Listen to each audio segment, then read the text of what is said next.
ये कंटकारी का पुष्प है। ये कंटकारी, ये कंटकारी का फल है।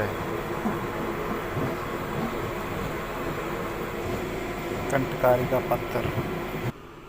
ये कंटकारी के पंचांग को अच्छे से धो करके साफ कर लिया गया है। अब इसका कल्क तैयार किया जाएगा। क्या डाल रहे हो मौसी?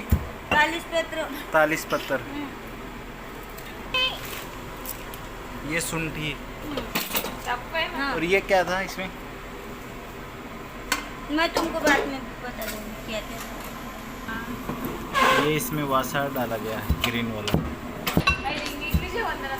काकड़ा श्रृंगी। काकड़ा श्रृंगी है ना?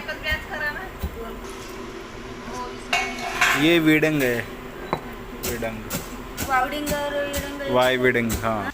काकड़ा श्रृंगी को यूं कूट करके डालेंगे इसमें। इसमें अपने यवकुट करके काली मिर्च, पिपली, सूंठ, कंटकारी इसमें लास्ट में कलक के रूप में डालेंगे। विडंग डाला है, पाषाण भेद डाल के यवकुट तैयार किया है इसमें। ये हमने जो कलक वो बरड तैयार किया था वो कंप्लीट बरड इसमें ले गया है। इसके बाद में हमने ये कंटकारी का कलक फॉर्म में इसको तैयार किया है, तो ये वाला लिया है।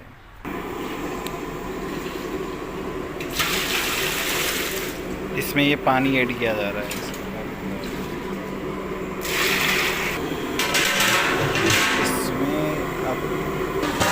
इसमें अपने टोटल 80 लीटर पानी डाला है और इसका 40 या 50 के समथिंग से स्वाद रहेगा। तब जा कर के इसमें अपन शक्कर और सोडियम बेंजोएट ऐड करेंगे इसमें।